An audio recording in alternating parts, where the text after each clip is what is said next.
It's no secret sales of SUVs are booming, but at the same time there's a core group of off-roaders, proper four-wheel drives, that are just soldiering on, and that is what we're testing this time round. We've got the all-new Land Rover Discovery, the Trailhawk version of the Jeep Grand Cherokee, a tweaked version of Ford's Everest, and of course the old-time favourite, the Toyota Prado. Our test bed is the West Australian coast, a vast expanse of sand, rocks and gravel that promises to put these four to the ultimate test. We've chosen the luxury models, and we not only want to know how they pamper on-road, but also how they perform when the going gets rough. The first thing you notice in the Jeep is the performance. It's got more power than anything here, a bigger engine, 3-litre V6. There's 184 kilowatts and 570 newton metres driving through an 8-speed automatic. And because it's smaller than the others, it's also lighter, something that also helps the performance. The throttle response isn't always brilliant, mixed with a tiny bit of turbo lag. It just occasionally takes a while to wind up, but once it's going, it's smooth, refined and punchy. It's the suspension and tyres and off-road ability that really define the Trailhawk. So this car really works nicely in the rough stuff. You've got the Kevlar reinforced tyres, which give you a bit more confidence in firing along on roads like this. Being able to lift the suspension as high as you can is a real advantage when you're talking some tough terrain. That said, the Grand Cherokee doesn't match the others with wheel articulation, how far the suspension will compress and droop, so it doesn't take much to kick a wheel in the air. And the all-wheel drive system does a really nice job. You've also got these various modes that you can dial up. Now around here, we've obviously been using the sand mode quite a bit to get up and over the dunes pretty easily. It does a really nice job of apportioning the drive to the wheel that needs it best. Now, of course, the Grand Cherokee is smaller than the other three cars we've got here. It's only 5 seats for starters. You just don't quite have that interior space, but for a lot of people, they're not going to care. You've got a fair bit of space out there, and in some ways it's a more appealing size to a couple, for example. The Grand Cherokee is also decent value, with the Trailhawk selling for $74,000. For that, you get plenty of kit, including leather and suede inside. It's also got a sensibly sized fuel tank. You're looking at 93 litres, so you can get some pretty decent range out of it when you're touring in remote areas. The Grand Cherokee's also got a pretty good infotainment system, and you've got plenty of electronics. The customisable dash, for example, is a nice touch, and yeah, lots of features for the money.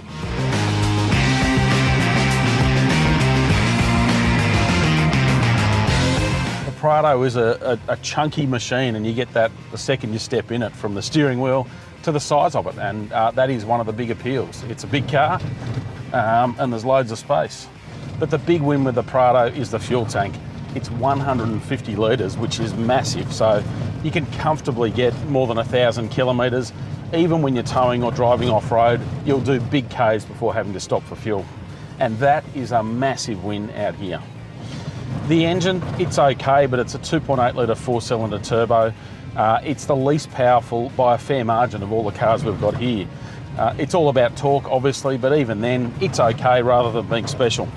As for the raw numbers, you're looking at 130 kilowatts and 450 newton metres, mated to a 6-speed automatic. Off-road, the Prado's a weapon, but you've got to familiarise yourself with what is a fairly ordinary control system here inside. You've got to select low range to get modes like sand mode, for example. It's a bit disappointing you can't get that in high range.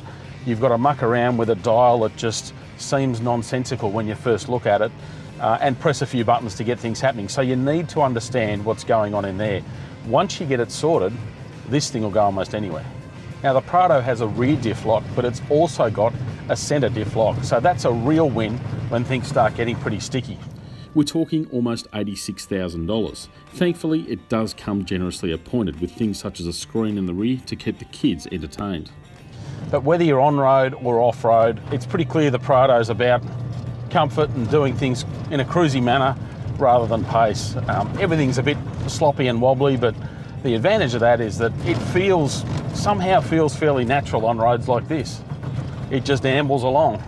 It is not cheap though, especially once you get to this Kakadu model that we're driving.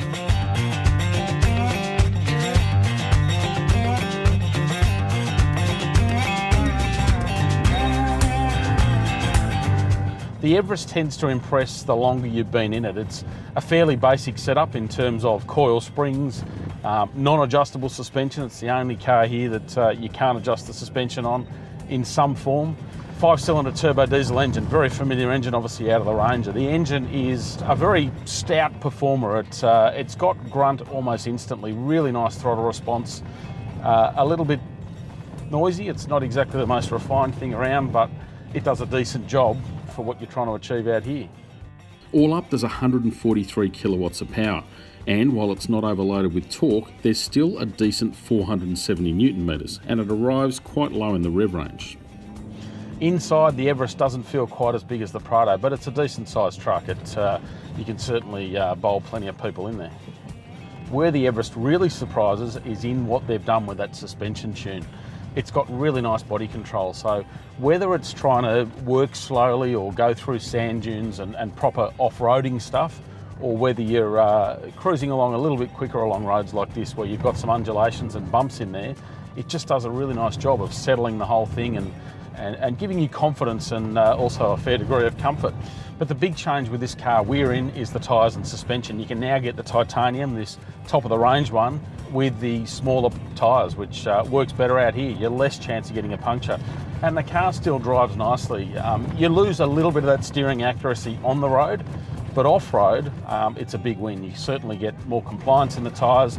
For this sand driving that we've been doing, it's a win being able to let a bit of air out of the tyres and let them work better on the sand. One issue with the Everest is the size of the fuel tank. It's only 80 litres and the engine isn't particularly frugal, so in places like this you're going to need to refuel every 500 k's or less.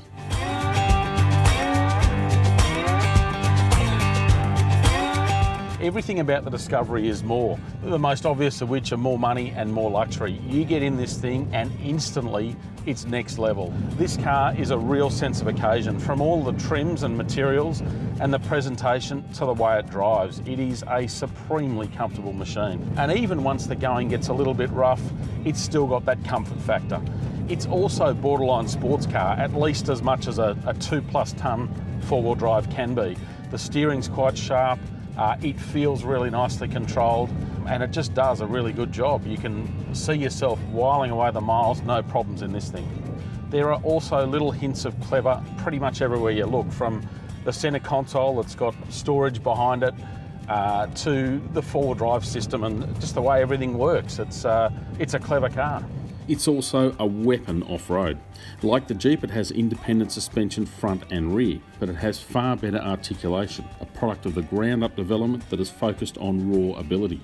The Disco can ford through 900mm of water, and it has a towering 283mm of ground clearance once you pop that suspension to its highest level. Combined with an intelligent four-wheel drive system, it makes for easy going in challenging conditions. One of the big changes with this Disco, aside from the design, which has got more curves and sweeps than ever before, is the engine. So it's the return of a 4-cylinder engine. You can get a choice of 2 diesels. We've got the more powerful one, the SD4, so you're looking at 177 kilowatts, and it goes quite nicely. Part of it is the transmission. It's hooked up to an 8-speed automatic, and it's a pretty clever tranny. But the further you head off-road or outback, the more you feel you're just stepping a bit outside the comfort zone of the Discovery. It feels like it's more full luxury in the suburbs. Don't get me wrong, it is extremely capable, but things like the 20-inch tyres, they're not ideal for this sort of thing. You don't have that thicker sidewall that really works in off-roading. That said, they're doing a great job so far. And they continue to do a terrific job the harder we punish them.